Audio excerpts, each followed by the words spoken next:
अच्छी तरह जानते हैं कि मैनपुरी लोकसभा की जो रचना है उसका जो स्वरूप है वो समाजवादी पार्टी के लिए कितना अनुकूल है। मैं ये जो बात बताने जा रहा हूँ उन लोगों को बताने जा रहा हूँ जो रोज अनुमान लगाने रहते हैं और खासतौर से हमारे मीडिया वाले लोग बैठे हुए दिल्ली से देखते हैं कि इतनी जात के ये लोग हैं, इतनी संख्या में ये लोग। ये वो कॉन्स्टेंसी है। इससे पहले जो लोग लड़ते रहे हैं इटावा लोकसभा से और एमपी बनते रहे हैं, वे 3 विधानसभाओं से 4 से हार के आते थे तो अकेला जसवंत नगर उन्हें लोकसभा में भेज देता था। अकेला आप इतिहास उठा के देख लीजिए। औरैया हारे, लखना हारे, इटावा हारे और जैसे ही जसवंत नगर खुला जसवंत नगर जीत गए और एमपी हो गए। वो जसवंत नगर मैनपुरी में। और मैनपुरी का तो इतिहास ये रहा है कि 77 से तो मुझे याद है आज तक कोई भी एक बार को छोड़कर बलराम सिंह यहाँ से कांग्रेस से जीत गए, कभी कोई दूसरा व्यक्ति जीता ही नहीं।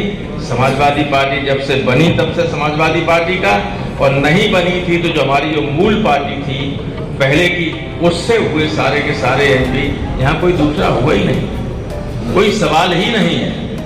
और अच्छी बात यह है कि इस वक्त जो बीजेपी का उम्मीदवार, आप उम्मीदवार देखिए बीजेपी के शुरू से लेकर अब तक सबसे कमजोर उम्मीदवार बीजेपी का मैनपुरी का इस बार का उम्मीदवार। इससे तो सारे मौजूद ये यहाँ बैठे हुए लोग देख लीजिए, खलीफा से लेके इससे पहले तक जितने उम्मीदवार हुए उनके सामने ये उम्मीदवार कुछ है? कुछ भी नहीं। तो आप लोग जितने वोटों से जिताते आए उससे ज्यादा वोटों से जिताओगे कि नहीं जिताओगे? जिन बूथों पे थोड़े थोड़े वोटों से हारे थे वहां जाइए, लोगों से मिलिए, लोगों को समझाइए। सारे लोग आपकी डिंपल को वोट देना चाहते हैं।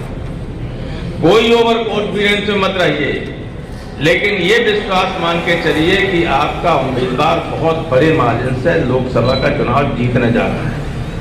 बीजेपी के लोगों के पूरी तरह से डिमोरलाइज, कहीं कोई अब की बदमाशी करने वाला भी नहीं है। जब डिमोरलाइज हो जाता है आदमी तो फिर बदमाशी करने की उसकी हैसियत नहीं रहती, और न हैसियत इस बार है से चुनाव आप जीतें। लेकिन अच्छा यह है कि इतने बड़े मार्जिन से जीतें, 5 विधानसभा जीतेंगे।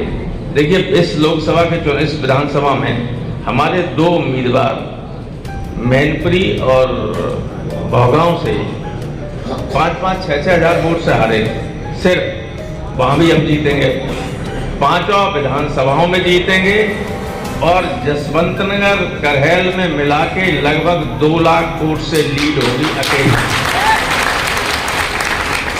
अब चुनाव कुछ नहीं है, चुनाव है मुकाबला आपका और जसवंत नगर का कि कौन ज्यादा वोट से जीते।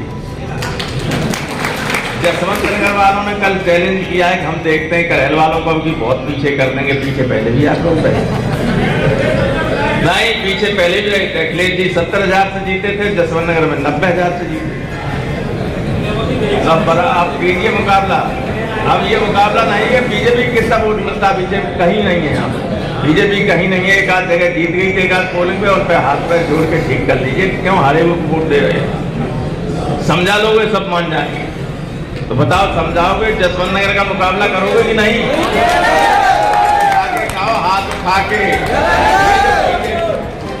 कुछ लोग ऐसे हैं जिनमें विश्वास अभी नहीं है, आत्मविश्वास जसवंत नगर से मुकाबला करने का है कि नहीं?